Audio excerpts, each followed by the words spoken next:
Right, following on from videos myself and Baldy Brian did quite recently about the Lauda Air crash of 1991. There were a couple of things we wanted to do on that trip that we didn't have time to do, and one of them was to visit the cemetery, which is actually a couple of hours away from the crash site. It's near the provincial town centre, so we've just arrived here now. And also Phil saw my video and he's got a great interest in aviation, and he expressed an interest in seeing the crash site. So we're going to return there, and then also while we're there we're going to visit a few of the sites around the national park that we didn't have time to visit last time we were here. So have you got any memories of this air crash from the time, Phil? Very, very few. Obviously the thing that you remember is the fact that Niki Lauda himself got very involved in the whole rescue and the investigation. I remember that he was he had a long battle with Boeing over the cause. Over the cause, because he was convinced that it wasn't his airline's fault or his his crew's He was fault. very quick. I remember he took adopted responsibility very quick. Absolutely. And got straight out. You know, don't forget, he wasn't just a motor racing driver, he was an airline pilot as well. That's right, for his own airline. Absolutely brilliant. Anyway, so we're going to have a look around this cemetery. I don't think there's a lot here, but I don't think that our visit would be complete without seeing it. Well, it's quite nice, bit overgrown. Well, is it an actual graveyard? Are they buried here? Or... Do you know, I really don't know. It says, in Thai, it says it's a cemetery. Got all their names. God, look at it. Does it make it real when you actually see all their names written? It really is, you know, it really makes it more personal. And I did read that a lot of the post-mortems took place in Bangkok. Right. And there was 12 passengers that were never identified. Right. In memory of it's not very clear here, in memory of the aircraft accident in Suphanburi Province on 26th of May 1991. There seems to be a road in the isn't it? Yeah, it's showing its age now, it's showing its age. But it doesn't it when you're seeing the names and looking at the names, a lot of Thai people.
Right, this is it. This is home for the night.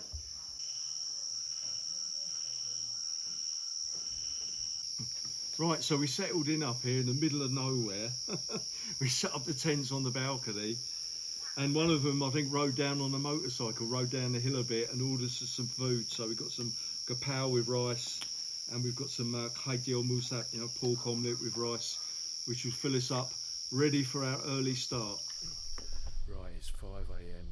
I've just packed up the tent and everything, and we're going to start the hike up to Khao Thewada. There we go, that's the sign, but the thing is, it says 400 metres, but that's 400 metres to the start of the trail, because we got caught out by that before, and when we got there we didn't have time to go up.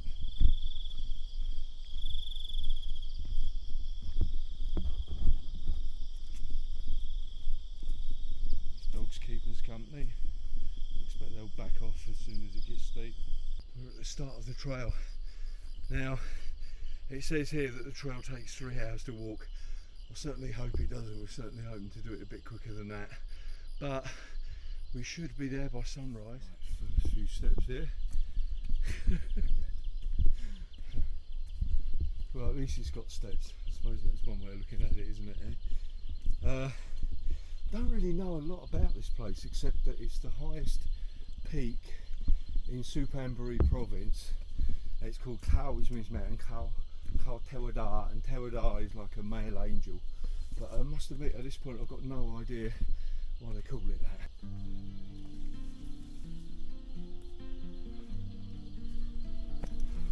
Brian saw a couple of torches up ahead, so it looks like we're not the earliest birds.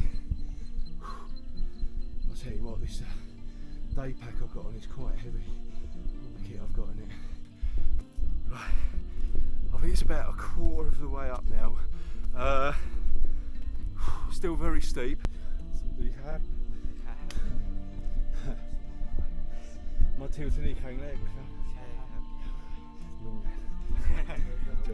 มาก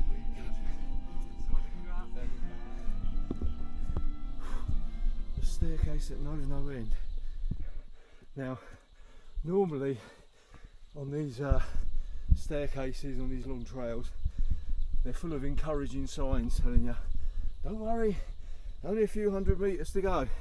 But we've had none of that so far. So we're just going to have to keep going up on pure willpower alone. One foot in front of another.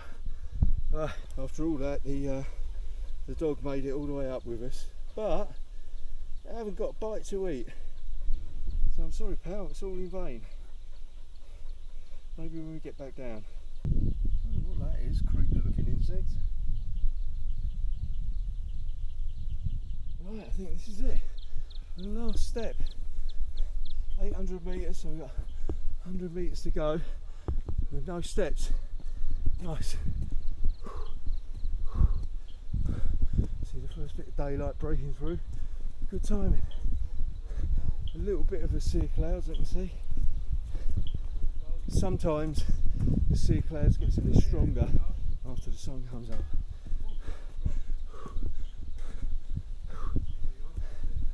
I've got a cheddy at the top.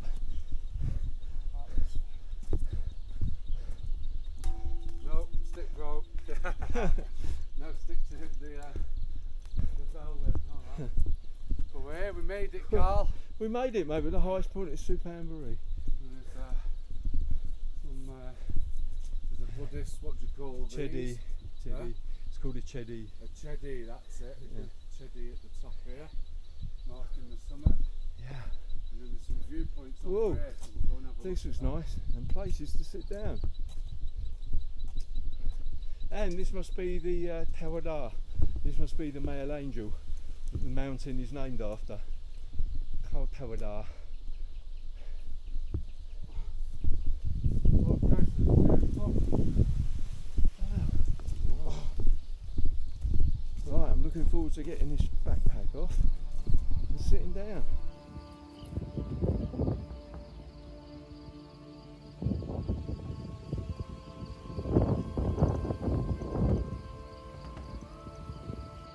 So this is it, Yacht Khao Thewada, the peak of Mount Thewada.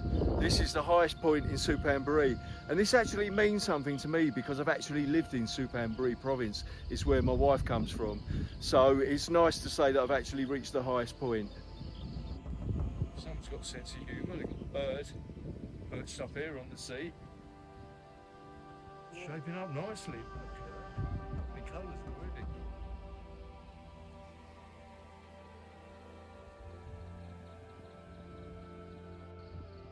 So we're actually looking into Kanchanaburi as well as Suphanburi, and I don't know what the third province is. The third province are probably Taitani, I'd guess.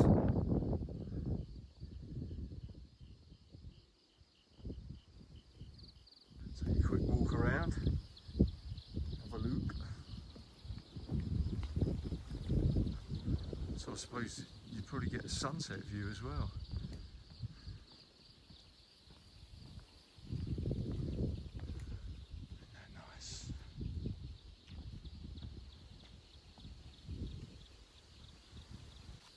And I can hear some other people. The first other people have arrived. Here they are.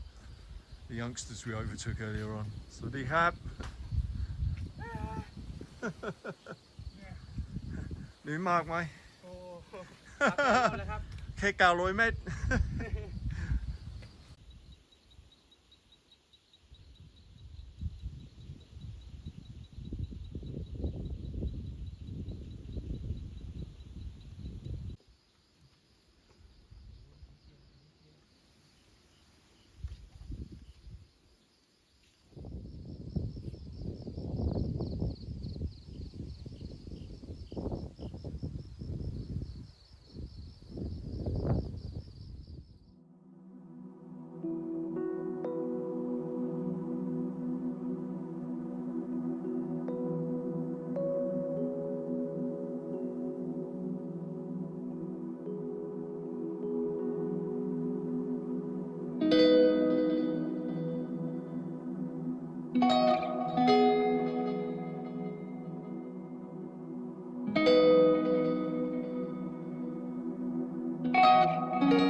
So we're just about to start the hike down now.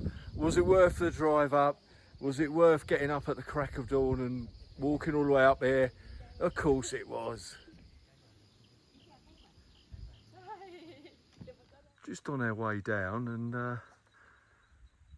you actually got a bit of a view, which we never noticed at all when we were on our way up in the dark. Actually quite nice.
All you're going to hear is me out of breath and heavy breathing. Now, I know a lot of you would like to hear that, Mr. Egg's heavy breathing, but I don't think it will be that entertaining for most of you.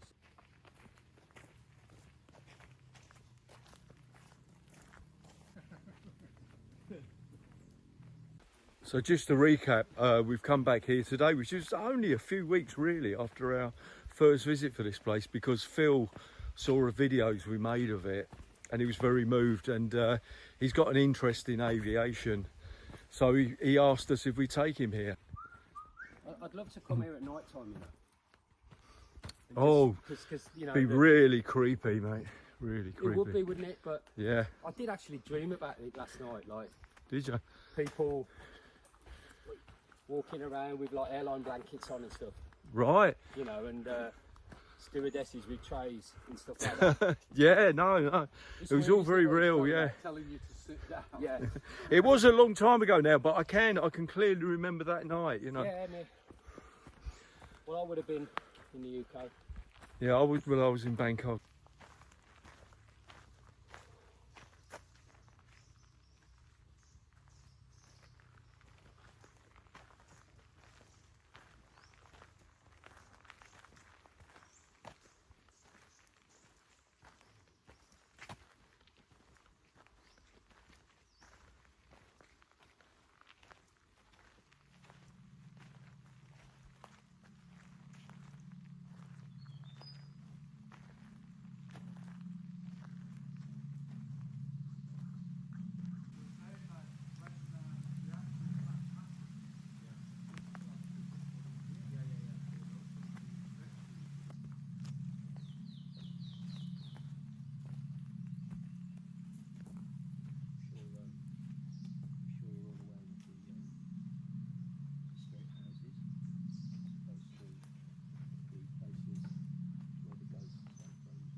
Something that I have heard about, that even the cutlery and the food services here.